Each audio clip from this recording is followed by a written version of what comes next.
Have you ever felt social loneliness even in the middle of people?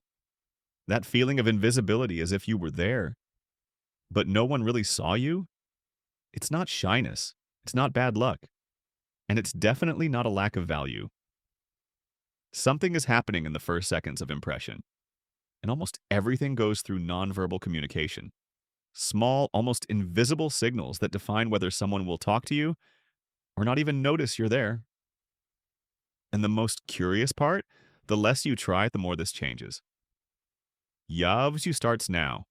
Have you ever been in a crowded place, noise, laughter, and still felt a strange emptiness?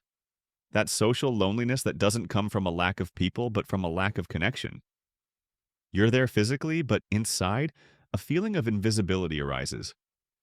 No one starts a conversation, no one approaches, and the mind begins to ask, is there something wrong with me?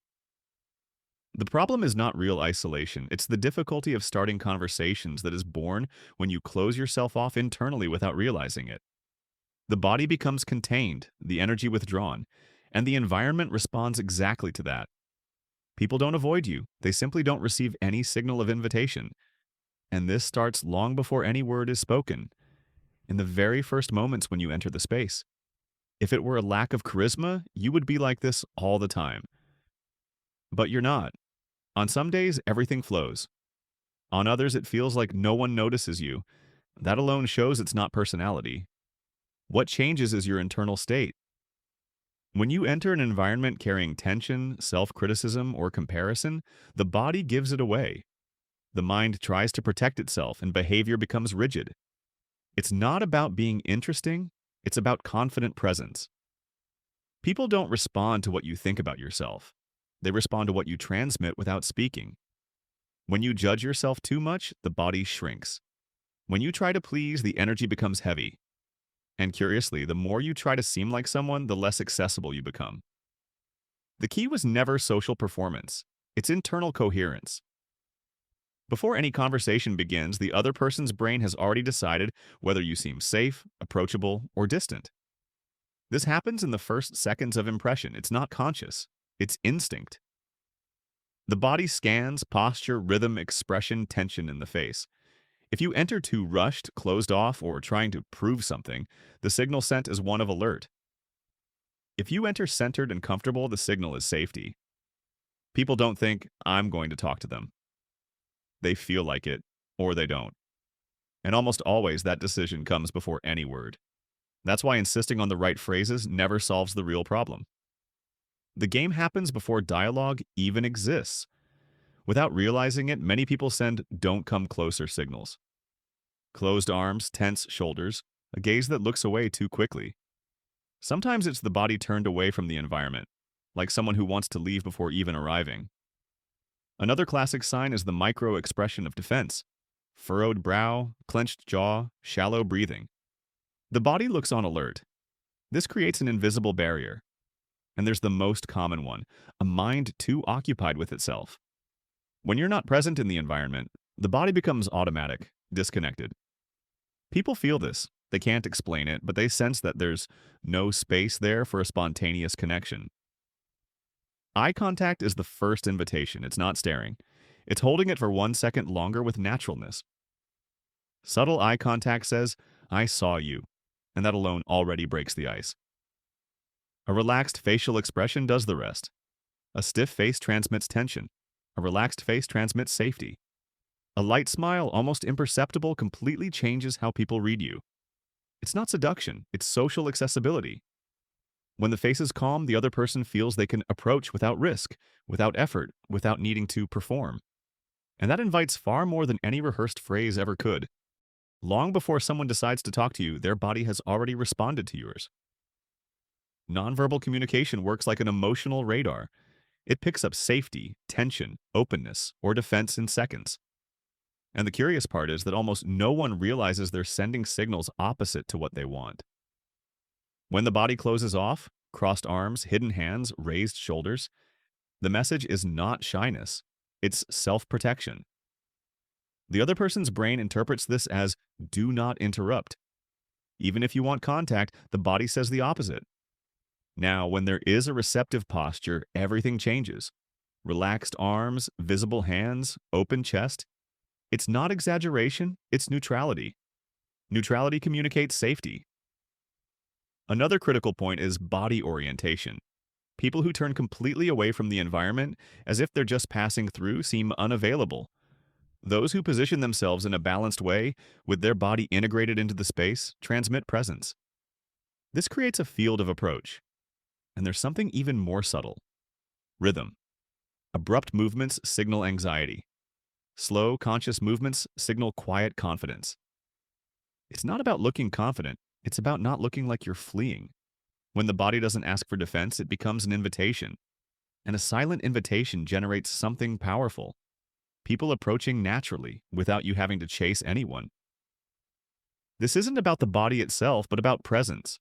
You can be standing still and still be absent. People sense when someone is just occupying space, not truly living the moment.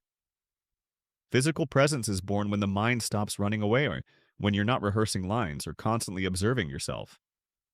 That creates social naturalness, and naturalness is rare. Those who are present don't seem tense or needy. They seem comfortable with silence. This creates emotional safety in others because no one wants to approach someone who looks like they're fighting an internal battle. When you are fully there without rush and without expectation, the environment notices you, not as a threat, not as a burden, but as someone approachable. And that completely changes who feels comfortable starting a conversation with you. There's a huge difference between not chasing and being passive. Many people confuse the two. I'll just stay here quietly and someone will show up. And when no one does, frustration grows. Waiting with expectation creates internal tension, and tension is perceived, not by what you do, but by what you're hoping will happen. The problem isn't silence, it's the hidden thought. I hope someone talks to me. Does that create the absence of social desperation? No, it creates exactly the opposite. The body goes into emotional alert, searching for a sign of approval. When you let go of expectation and simply live the moment, something shifts. It's not giving up, it's detachment from external approval. Conversation stops being the goal and becomes a consequence. And consequences always arrive more easily. Needy energy doesn't shout, but it weighs. It shows up when you enter an environment wanting something from people. Attention, validation, response, acceptance. Even in silence, this is felt, not rationally, but emotionally. Those who carry this energy seem restless, anxious for something to happen. And no one likes being the something meant to relieve another person's tension. Calm energy comes from the opposite place.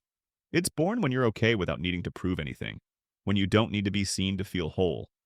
This creates comfort with yourself. And comfort is contagious. People approach because they sense there's no demand there, no hidden expectation. The real shift happens when you realize you don't need to use anyone as an emotional mirror. When your internal validation is stable, your presence becomes light. That's where true personal magnetism appears, not the forced, performative kind, but the kind that allows interaction without effort. Conversations begin because they make sense, not because you needed them to begin. When you're uncomfortable with yourself, you try to compensate. You talk too much, over-explain, watch reactions, adjust your behavior constantly. This creates noise. People sense that something is being forced, even if they don't know what. Being comfortable with yourself removes that need. You don't have to fill silences or prove your value, and that completely changes how you're perceived. Comfortable people don't compete for attention, they allow attention to happen. There's inner calm there, and calm signals emotional maturity. Those who are at peace with themselves transmit stability. And stability is rare in social environments full of comparison and insecurity. The most curious part is that when you stop trying to seem interesting, you become more interesting. Because authenticity emerges. No effort, no masks. This opens space for spontaneous connection, where conversation flows because both people feel free, not evaluated. Calm people don't seem better. They seem safe. And safety relaxes those around them. When someone transmits emotional urgency, restlessness, or overstimulation, the other person feels that the interaction will require effort. Calm does the opposite. It creates space. Space to speak, to make mistakes, to be natural. Calm isn't forced silence, it's quiet confidence. It's not reacting to everything, not competing for attention, not trying to control how you're perceived. This generates well-being in public. Those who are calm don't pressure conversation to happen. And precisely because of that, conversation happens. There's something very powerful about someone who doesn't seem to need anything. This absence of urgency creates passive social attraction. People feel they can approach without risk of rejection, without psychological games. Calm communicates, you can be yourself here. And few things are more inviting than that. The search for validation starts quietly. You don't notice it at first. It's just a glance looking for a response, behavior adjusted a little too much, a constant concern with the other person's reaction. But this search quickly becomes a trap. When you need external approval, you hand over control of your emotional safety. And that changes everything. People sense when someone is there to be accepted, not to share. The conversation gains an invisible weight. A feeling arises that you need to respond correctly, act correctly, be right. This pushes people away, even when nothing wrong is being said. Social validation creates dependency. Dependency creates tension, and tension blocks connection. The problem isn't wanting to connect. It's needing the connection to confirm your value. When that happens, you stop being present and start observing yourself all the time. And someone who is too occupied with themselves can't truly see the other person. When you step out of this trap, something powerful happens. You stop trading your authenticity for acceptance. Conversation stops being a test and becomes an exchange. And real exchanges only happen when no one is asking permission to exist. Not depending on others' approval doesn't make you cold. It makes you free. When your internal validation is stable, you don't enter environments seeking confirmation. You enter whole. And whole people don't pressure anyone to like them. This detachment changes everything. Your speech becomes more natural. Your silence becomes comfortable. Your presence stops asking and starts offering. This creates emotional freedom. Those who feel free transmit lightness, and lightness invites. The most interesting part is that when you don't depend on the other person's response, you listen better, react less, observe more. This creates deeper connections without effort. Not because you tried to impress, but because you didn't need to. There is an automatic respect for those who don't shape themselves to fit. Those who accept themselves transmit emotional safety. And safety is one of the most attractive qualities someone can feel when approaching you. There is a quiet turning point. It happens when you stop trying to control social outcomes. When conversation stops being a mission and becomes a possibility. Stopping trying is not giving up. It's releasing pressure. It's leaving effort mode and entering presence mode. When you're not trying to please, convince, or be remembered, something naturally adjusts. Your energy becomes clean. No pressure, no hidden expectation. And it's exactly in this state that the best interactions emerge. Unplanned, unforced, they simply happen. People approach because they feel freedom, because there's no implied exchange. No one needs to perform. This is the foundation of spontaneous connection. Two individuals comfortable with themselves without emotional urgency. The moment you don't need to prove anything, you become accessible. Not by technique, but by truth. And paradoxically, it's when you release control that everything begins to flow. In the end, everything returns inward. It's not about convincing someone to talk to you. It's about stopping distancing yourself from who you are. When there is self-acceptance, inner calm, and emotional security, the world responds differently. You don't need to chase. You need to be whole. This channel is free and only exists because of people like you. Become a member and help this content continue reaching more lives. If this message spoke to you, subscribe, share it with someone who needs to hear it today, turn on notifications, and stay strong in this daily battle called you versus you.